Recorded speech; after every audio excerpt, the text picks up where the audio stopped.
Hello guys, you're most welcome in a digital Eklab engineering. Today we will start rotor dynamics.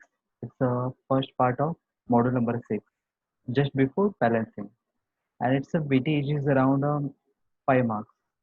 So वहाँ पे एक either theory questions या तो फिर एक numerical.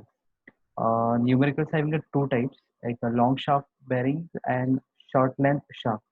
तो दो टाइप के न्यूमेरिकल्स हैं और एक डेरिवेशन है. So let's start.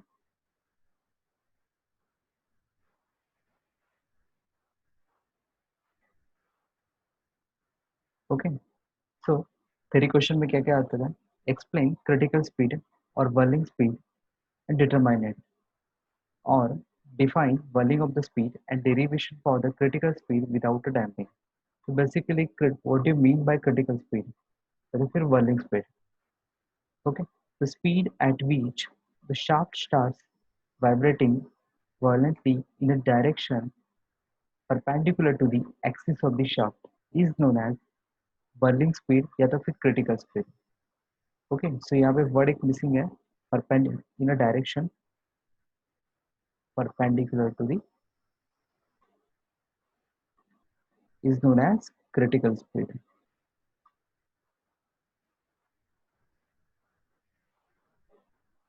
ओके, तो एक डायग्राम से आपको एक्सप्लेन करता हूँ. Suppose this is a shaft which is supported in a bearing and one disc is attached at the mid. Okay, suppose suppose if I start rotating and if you may have seen this apparatus in your dorm lab, whirling of the shaft. तो जो shaft होता है वो motor के साथ connected होता है and the motor is connected with the rotameter, dimmerstat, sorry, dimmerstat. So you can control the RPMs of the shaft just like a fan switch. Okay, fan regulator. So when I when we will start this RPM, when we start this motor and the shaft will starts vibrating and it will start as rotating. Uh, After some time, it will start bending like this. Okay, तो bend होता है and this bending is approximately perpendicular to the axis of the shaft. Okay, and after some time it will starts vibrating violently. तो मे भी अभी break हो सकता है कि ऐसा फीलिंग आना चालू हो जाएगा. तो वो स्पीड को बोलते हैं क्रिटिकल स्पीड या तो फिर वर्लिंग ऑफ द शाफ्ट या तो फिर whirling speed. Okay, but reasons behind this concept is a first eccentric rotating of the rotor on a shaft.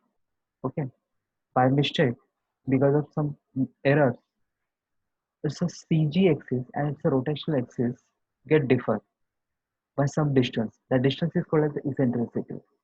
So अगर वहाँ पे CG axis and rotor axis if it is different, तो वहाँ पे eccentricity होगा और eccentricity generate होगा तो वहाँ पे centrifugal force generate होगा. ये centrifugal force क्या होता है? That is mr omega square. Second, non-homogeneous material of the rotor. Okay, suppose if the metal, if the mass is not uniformly distributed, तभी भी उसका क्या हो सकता है? सीजी शिफ्ट हो सकता है. सीजी शिफ्ट हो गया तो इसेंट्रिसिटी जनरेट होगा, इसेंट्रिसिटी जनरेट होगा तो सेंट्रीफ्यूगल फोर्स जनरेट होगा. Third one, the lack of straightness of the shaft. Shaft already क्या था? बेंड था, तो अभी वहां पे क्या हो सकता है? उसका सीजी शिफ्ट हो सकता है. And fourth one, in case of horizontal shaft, shaft may bend because of gravitational force. Because of gravitational force क्या होगा? मे भी हो सकता है कि वहां पे उसका सीजी शिफ्ट हो जाएगा या तो फिर लिटिल बिट बेंड होगा. These are the four reason.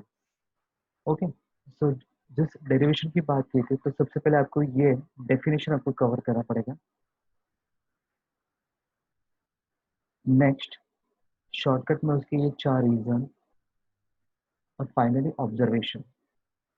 Okay, this is a study case and this is a rotating and dynamic condition. तो सबसे पहले देखते हैं कि ओ एस एंड जी होता क्या है. Okay, O, this is the point where the rotational axis will pass through it. Okay, so O point मतलब क्या है? उसका rotational axis point है जहां से shaft pass होगा.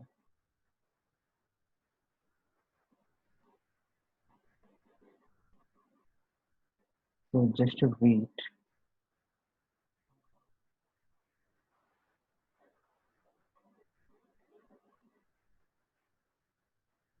Okay.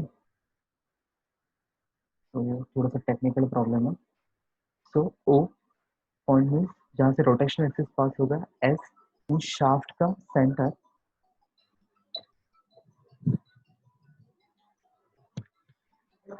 Okay. So S means it is the geometric center of the shaft. And next G, that is the CG. Okay. So सबसे पहले ये पॉइंट्स देखते हैं, थोड़ा सा कंफ्यूजन हो सकता है. Let O, it is a point on axis of the rotation. So rotational axis जहाँ पे touch होगा, that is point O. Geometric center is point S, and G for CG of the disc. Okay, got this? Got it? Next, rotational axis and CG का जो distance होगा, that is E for eccentricity. Okay, so इसको देखते हैं. Next, when it will start rotating, then what will happen? Okay, so वहाँ पे shaft जैसे bend होगा, तो bend का कितना distance से होगा, that is y. So y is a deflection of the shaft. Y is a deflection of the shaft, and E for eccentricity. सो जैसे ही वो रोटेशन स्टार्ट करेगा, तो वहां पे बिकॉज ऑफ इसेंट्रिसिटी वहां पे सेंट्रीफ्यूगल फोर्स एक्ट करेगा. और सेंट्रीफ्यूगल फोर्स का फॉर्मूला क्या है?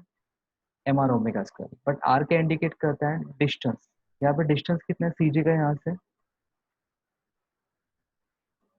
एम. डिस्टेंस देखो रोटेशन एक्सिस से वाई प्लस ई है, तो M Y plus E into omega square. Okay. So यहाँ पे सेंट्रीफ्यूगल फोर्स एक्ट करेगा टुवर्ड्स राइट साइड में. बट आफ्टर आफ्टर रोटेशन जब मैं उसको स्टॉप करता हूँ, तो शाफ्ट वो परमानेंटली बेंड नहीं होता है, वो वापस से अपने ओरिजिनल शेप में आता है. Again it will become straight. तो ये रीजन क्या है? तो उसको किसने वापस ओरिजिनल शेप पे लाया? That is a restoring force. Restoring force आपको पता है, यहाँ पे कोई स्प्रिंग तो नहीं है जो उसको ओरिजिनल पोजिशन पे लाएगा. बेसिकली स्प्रिंग फोर्स क्या होता है? F s is equal to k x होता है. Okay. But here deflection is x है क्या? नहीं, एक्स नहीं है, वो क्या है? वाई है. सो वाई. तो मुझे फाइंड आउट क्या करना है? मुझे स्टेबल कंडीशन चाहिए जहां पे ये शाफ्ट प्रॉपरली स्मूथली रोटेट होगा. ये स्मूथली रोटेट कब होगा? जब इस सेंट्रीफ्यूगल फोर्स को बैलेंस कौन करेगा? This restoring force. तब जाके ये शाफ्ट क्या बनेगा? स्ट्रेट. ओके. सो ये डेरिवेशन की शुरुआत ऐसे ही है. Centrifugal force is equal to restoring force. तो M omega square Y plus C is equal to K Y. Again यहाँ पे छोटा सा टाइम पास करना है आपको, अंदर मल्टीप्लाई करके लेना है. फिर यहाँ का y वाला टर्म वहां पे लेके जाके माइनस करना है, और वहां से y को कॉमन निकालना है. Then you will get m omega square k minus m omega square is equal to y upon. और भी ये k से क्या करना है? पूरे इक्वेशन को डिवाइड करना है, न्यूमरेटर डिनोमिनेटर को. So you will get m upon k, और यहाँ पे k बाई k, तो 1 हो जाएगा m upon k. Next, but m upon k क्या होता है? 1 अपॉन ओमेगा एन स्क्वायर, क्योंकि ओमेगा एन क्या होता है? Under root of k upon m, but this is the inverse, so 1 upon omega n square. तो वहां पे रिप्लेस करो. तो finally you will get omega upon omega n square. Square square मैंने कॉमन निकाला ब्रैकेट के बाहर, और यहाँ पे भी क्या होगा? स्क्वायर कॉमन ले लो. Okay. But omega upon omega N क्या होता है? That is R. तो finally you will get y upon E is equal to are square upon 1 minus are square. तो ये डेरिवेशन आता है 5 मार्क्स के लिए. तो जहाँ पे आपको डेफिनेशन देना है whirling of the speed, second diagram निकालना है, फिर ये डेरिवेशन करना है. ओके. तो जिस जब भी ये डेरिवेशन आया तो न्यूमेरिकल नहीं आया, और न्यूमेरिकल आया तो डेरिवेशन नहीं आया. तो यहाँ पे एक छोटा सा कॉन्सेप्ट है, न्यूमेरिकल में काम आएगा आपको. सपोज यहाँ पे आपने देखा होगा तो वैल्यू ऑफ दी आर, यहाँ पे हम ओमेगा एन नहीं बोलेंगे, क्रिटिकल स्पीड नेचुरल फ्रीक्वेंसी हम नहीं शो करेंगे, हम उसको रिप्लेस करेंगे ओमेगा सी से. Omega C is nothing but omega n natural frequency. तो शाफ्ट के केस में हम ओमेगा एन नहीं बोलेंगे, उसको क्रिटिकल स्पीड बोलेंगे, ओमेगा सी। ओके, तो यहाँ पे suppose if my frequency is very much less than omega c natural frequency, then what will happen? जो शाफ्ट है अभी जैसे हमने देखा था वो राइट साइड में बेंड होगा क्योंकि उसका सीजी आउटसाइड में है। ओके, तो y और e का जो पोजीशन होगा वो शाफ्ट के एक ही तरफ में होगा। तो y and e are in the opposite side of the shaft s। Shaft, ये जो शाफ्ट है उसके अपोजिट साइड में y और e मेंटेन होगा। तो गाइस इतना कुछ याद रखने की जरूरत नहीं है, just समझ के लो। Next, if my omega is very much greater than omega सी, तो बेसिकली आप सोचोगे कि मेरा ओमेगा इससे ग्रेटर हो ही कैसे सकता है, तो वहाँ पे फेलियर क्यों नहीं हुआ? गाइज ऑन द स्पॉट कभी भी शाफ्ट का फेलियर नहीं होता, किसी भी ऑब्जेक्ट का फेलियर नहीं हुआ। अगर मैं उस क्रिटिकल स्पीड पे उसको रोटेट करता हूँ फॉर अ पर्टिकुलर टाइम के लिए, तो वो आफ्टर सम टाइम वो ब्रेक होगा, तो उसके फेलियर के चांसेस इंक्रीज होता है। तो आप ये एक्सपेरिमेंट परफॉर्म करेंगे तो आपके टीचर से जरूर पूछना कि वहाँ पे फेलियर क्यों नहीं हो रहा है। ओके, तो हम क्या करते हैं, तो सबसे पहले उसका आरपीएम हम लेस रखते हैं, तो उसका बेंडिंग ऑब्जर्व करते हैं। फिर हम नेचुरल फ्रीक्वेंसी पे उसको वाइब्रेट करते हैं, तो उसका बेंडिंग ऑब्जर्व करते हैं, तो काफी वायलेंटली वो वाइब्रेट होता है। फिर उसके को मैं क्रॉस करता हूँ तो again it will become smooth. Okay, तो ये सेफ जोन है। मतलब सपोज मैं अगर 0 से लेके 150 के आरपीएम के बीच में अगर मैं शाफ्ट को रोटेट कर रहा हूँ, तो हो सकता है कि वहां पे 80 से लेके 100 तक ये काफी डेंजरस तरीके से वाइब्रेट होगा। बट 80 के नीचे वो स्मूथली रोटेट होगा और 120 के ऊपर वो स्मूथली रोटेट होगा, तो बीच का डेंजर जोन है। ओके, सो यहाँ पे काम की चीज ये है, if my omega is very much less than omega critical speed, तो हेवी साइड में सीजी कहाँ पे है, आउटसाइड में है, तो हेवी साइड रोटेट आउटसाइड, तो सीजी बाहर की तरफ होगा। And suppose if my omega is very much greater than omega C, then G क्या है, अंदर की तरफ आ गया, तो heavy side rotate inner side. Okay, तो हेवी साइड कहाँ पे, सीजी कहाँ पे होगा, इनर साइड। तो ये याद रखना है बस। थर्ड कंडीशन है, if both frequencies, if both rpm are the same, omega is equal to omega c, then y क्या होगा, infinity, मीन्स वहां पे क्या होगा, failure of the shaft. Okay, I hope आपको ये समझा होगा। ओके, सो ये बेसिकली ये दो चीजें हमारी काम की है न्यूमेरिकल्स में। तो बिफोर स्टार्टिंग न्यूमेरिकल्स थोड़ा सा फॉर्मूलाज देख लेते हैं। यहाँ पे दो टाइप के न्यूमेरिकल्स आते हैं, एक है लॉन्ग शाफ्ट, दूसरा है स्मॉल शाफ्ट। लॉन्ग शाफ्ट कैसे आइडेंटिफाई कैसे होगा, वो मेंशन नहीं करेंगे, तो मेंशन कहाँ से होगा, तो यहाँ से होगा। Long shaft, if the shaft is supported in a sleeve journal bearing, या तो फिर मेंशन किया होगा it is supported between fixing, fix end है, supported in a sleeve journal bearing है, तो समझ जाना इट्स अ लॉन्ग शाफ्ट। अगर if it is a shaft, if the shaft is supported between short bearing, या तो फिर सिंपली सपोर्टेड, तो समझ जाना स्मॉल शाफ्ट। तो ये आपके लिए हिंट है कि टाइप नंबर 1 है कि टाइप नंबर 2 है, और फॉर्मूला ऑलमोस्ट सेम है। अभी हमने एक फॉर्मूला देखा है, ये फॉर्मूला कॉमन है दोनों भी केसेस में, y upon E is equal to are square upon 1 minus are square. तो इसका यूज कहाँ पे होगा, तो इसका यूज होगा ओमेगा सी फाइंड आउट करने के लिए। For this case r is equal to क्या यहाँ पे आएगा, ओमेगा अपॉन ओमेगा सी। तो आपको ये फाइंड आउट करने के लिए इस फॉर्मूले का यूज होगा, अदरवाइज ये फॉर्मूला यहाँ पे यूज नहीं। ओके, बट ये हुआ यहाँ पे दो कंडीशन है again, static and dynamic. Static and dynamic, अगर आपको नेचुरल फ्रीक्वेंसी का फॉर्मूला याद होगा, तो नेचुरल फ्रीक्वेंसी का फॉर्मूला एक था under root of k upon m, और दूसरा था under root of ji upon static deflection delta. तो ये डेल्टा कहाँ से आएगा, स्टैटिक डिफ्लेक्शन, तो यहाँ से आएगा। डेल्टा इज इक्वल टू डब्ल्यू L cube upon 192 e are. तो प्लीज इसको डब्ल्यू मत बोलना, इसको वेट बोलो, वेट एम जी, क्योंकि स्टैटिक कंडीशन में एक ही फोर्स एक्ट होता है, दैट इज अ वेट। तो weight L cube upon 192 e r. Okay, तो यहाँ से W मिलेगा, वहां पे पुट करना है, then you will get omega नहीं बोलेंगे उसको, ओमेगा सी बोलेंगे। Got it. तो ऐसे यूज होता है। वही अगर फॉर्मूला में डायनामिक कंडीशन में यूज करूँ, तो मैं उसको WD बोलूंगा, D for dynamic, dynamic load. Same formula है, यहाँ पे W था, यहाँ पे WD है, बाकी सिर्फ सेम है। एल क्यूब 192 है, 192 है। ओके, तो वो कहाँ से आएगा वो बाद में देखते हैं, फिलहाल ये समझ में आ गया। अगर वही बात करते हैं स्मॉल शाफ्ट की, तो यहाँ पे डेल्टा का फॉर्मूला होता डब्ल्यू L cube, beat l cube 48 year, यहाँ पे था 192 ईयर, यहाँ पे 48 ईयर, ये छोटा सा चेंज है। वही अगर डायनामिक की बात करें तो again W D L cube upon 48 year, तो यहाँ पे 192 लॉन्ग के लिए, स्मॉल के लिए 48 ईयर, तो इसका यूज कहाँ पे होगा, डब्ल्यू सी फाइंड आउट करने के लिए। ओके, और क्रिटिकल स्पीड का formula omega n is nothing but omega c under root of ji upon delta.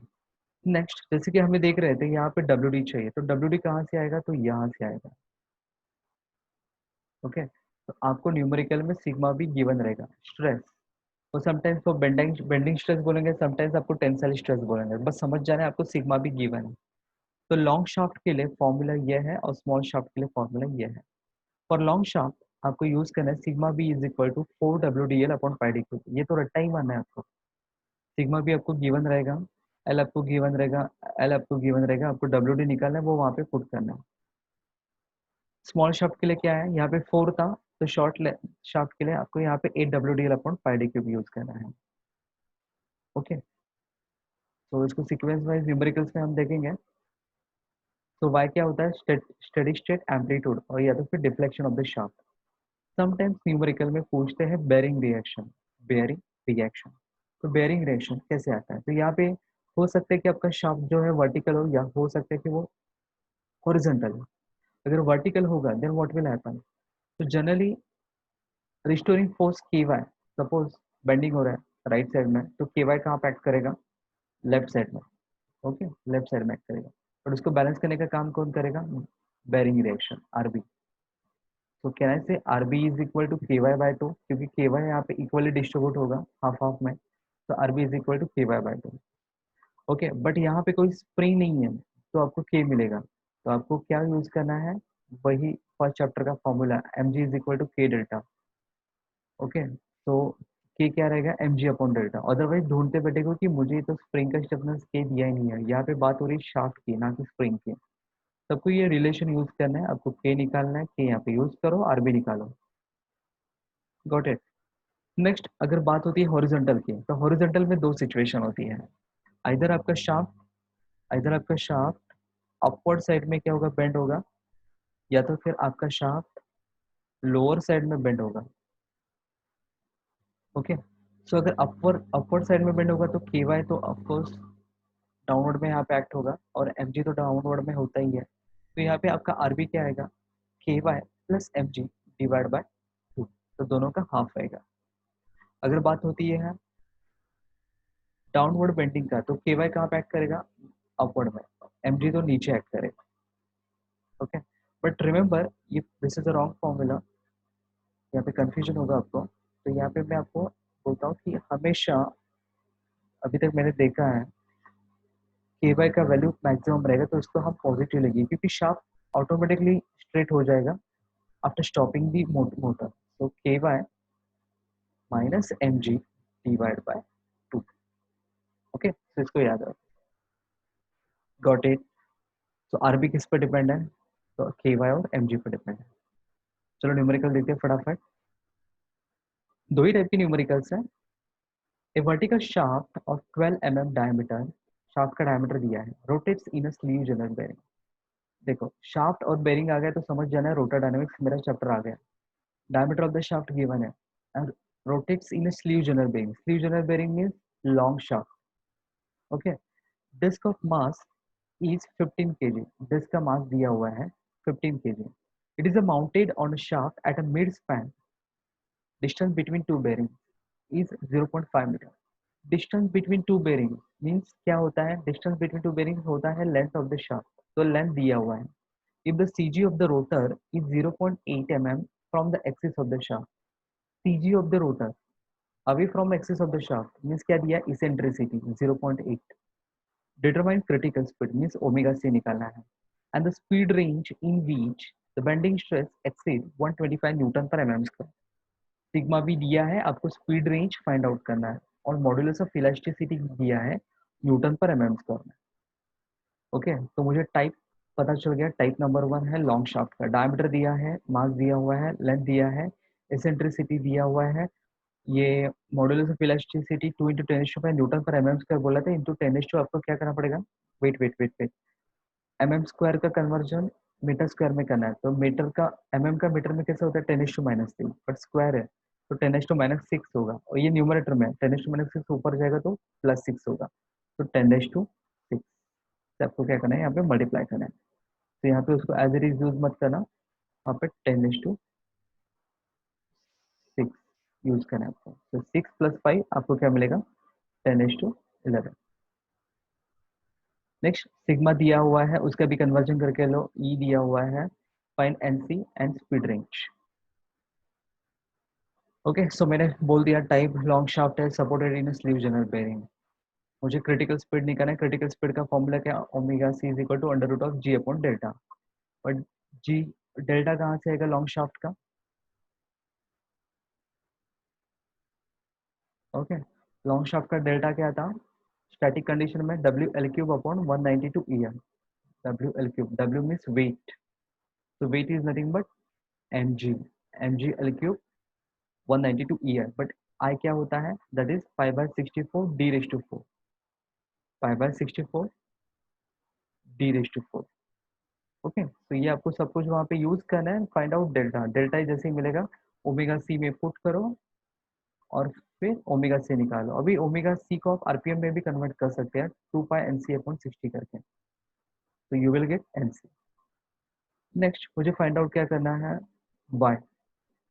Y कहाँ से आएगा, डब्ल्यू डी एल क्यूब 192 है, ये तो वो स्टैटिक के लिए, अभी मुझे डायनामिक के लिए सॉल्व करना है। तो डायनामिक का फॉर्मूला है वाई इज इक्वल टू डब्ल्यू डी एल क्यूब 192 है। और डब्ल्यू डी कहाँ से आएगा, तो मैंने बोला था आपको बेंडिंग स्ट्रेस से आएगा, और बेंडिंग स्ट्रेस का लॉन्ग शाफ्ट के लिए फॉर्मूला क्या था, 4 WDL अपॉन πd²। तो यहाँ पे वो बेंडिंग स्ट्रेस आपको दिया हुआ है, तो 4 WDL अपॉन πd³ करो, तो फाइंड आउट करो डब्ल्यू डी, न्यूटन में आपको मिलेगा। फिर वो डब्ल्यू डी आपको पुट करना है वाई के फॉर्मूला में, डब्ल्यू डी एल क्यूब 192 है, फिर वाई मिलेगा, फिर वाई का फॉर्मूला अपना ये प्लस और माइनस ई r² अपॉन 1 - r²। ओके, तो एक बार प्लस के लिए एक बार माइनस के लिए। अभी यहाँ पे ना आपको सही में बोलो कैलकुलेशन में काफी समझदारी से करनी पड़ेगी, अदरवाइज यहाँ पे क्या होता है r² है, तो हो सकता है समटाइम्स r के यहाँ पे दो वैल्यूज क्रिएट हो गए, r1 r2, और यहाँ पे दो वैल्यूज हो गए, तो हो सकता है कि यहाँ पे 4 वैल्यूज जनरेट हो सकते हैं।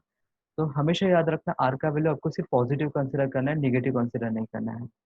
तो अभी आपके पास वाई का वैल्यू आपको पता है, एसेंट्रिसिटी आपको गिवन है, शिफ्ट सॉल्व करो, आर का वैल्यूज फाइंड आउट करो।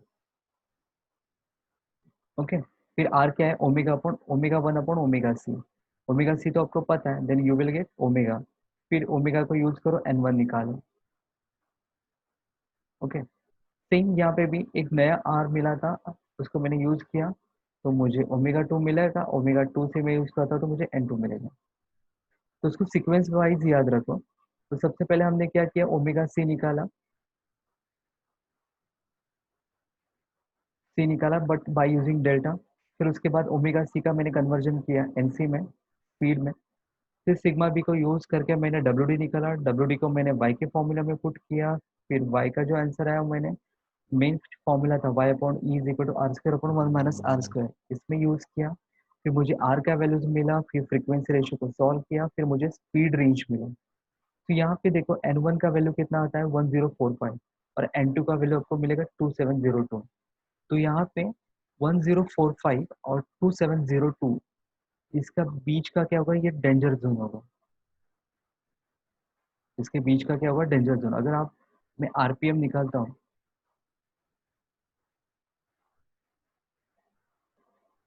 यहाँ पे मैं एक चार्ट आपको शो करता हूँ। ओके, सपोज इसका y वर्सेस m, मतलब यहाँ पे डिफ्लेक्शन वर्सेस आरपीएम अगर मैं देखता हूँ, तो मिनिमम ये वैल्यू होगा 1045 n1, और ये दूसरा होगा n2। तो अगर मुझे सेफ जोन चाहिए, तो मुझे आइदर n1 के नीचे उसको रोटेट करना है, या तो फिर n2 के नीचे आगे मुझे रोटेट करना है। बट इसके बीच में रोटेट नहीं होगा n1 और n2 के बीच में, क्योंकि यहाँ पे डिफ्लेक्शन कहाँ पे जा रहा है, इन्फिनिटी में। यहाँ पे डिफ्लेक्शन कहाँ पे जा रहा है, इन्फिनिटी में। सो सेफ जोन क्या होगा, लेस देन n1 या तो फिर greater than n2। Danger zone क्या है, between n1 and n2। I hope ये न्यूमेरिकल समझ में आया होगा। सेम न्यूमेरिकल अभी, सॉरी अभी रिएक्शन निकालना है, बेंडिंग रिएक्शन बोला नहीं है, but this is extra part. तो यहाँ पे अगर वर्टिकल होता है तो for this case vertical position के लिए आरबी कितना था, ky/2 था। तो ky/2। और हॉरिजॉन्टल के लिए क्या होता है, ये हमने दोनों केसेस देखे हुए हैं। तो फिलहाल यहाँ पे कोई भी सिचुएशन मेंशन नहीं है, हॉरिजॉन्टल है वर्टिकल है, नथिंग इज मेंशन। मैं काम करूंगा तीनों के लिए सॉल्व करूंगा, upward bending, lower bending and vertical के लिए। तो मुझे सबसे पहले फाइंड आउट करना है के, वो तो मुझे नहीं पता है। तो यहाँ पे ये फॉर्मूला भी आप यूज कर सकते हैं, या तो फिर m g is equal to k delta भी यूज कर सकते हैं। ओके, सो एम जी पता है, डेल्टा पता है इनिशियली, यू विल गेट के। तो के पता है, वाई पता है, टू पता है, एम पता है, जी पता है। तो आप तीनों की सिचुएशन आप फाइंड आउट कर सकते हैं। ओके, तो इतना मेहनत किया है तो उसको प्रॉपरली सॉल्व करना और फाइनल आंसर करेक्ट निकालना। और रिएक्शन जो होता है is nothing but a force, उसका यूनिट क्या आएगा, न्यूटन में। और निगेटिव साइन इंडिकेट्स करता है, नॉर्मली हम वर्टिकल को पॉजिटिव लेते हैं, तो निगेटिव साइन क्या इंडिकेट कर रहा है, तो वहाँ पे आरबी कैसे सेट कर रहा है, downward. Okay, let's see next numerical. A rotor having a 5 kg mass, so small m दिया हुआ है 5 kg. The shaft midway between bearing vertical shaft having a diameter 20 mm. Okay, shaft का diameter कितना दिया है, 20 mm, and length दिया है 600 mm long, held in a short bearing. So type number 2. The CG of the disc is a 0.5 mm away from the axis of the shaft. तो eccentricity दिया है, allowable tensile stress, tensile बोला है but मुझे bending stress दिया हुआ है 70 Newton पर मीटर स्क्वायर।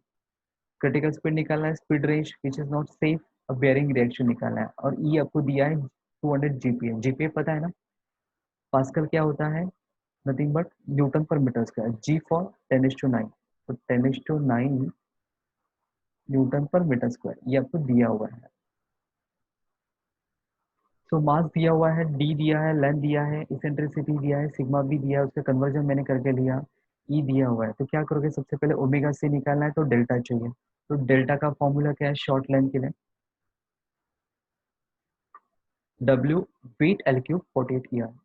सो weight L cube 48 E R मैंने यहाँ पे यूज किया, but weight is nothing but M G. तो find out delta in meter, वो उसको पुट करो and find out omega C. But omega is nothing but 2.60, you will get speed N C.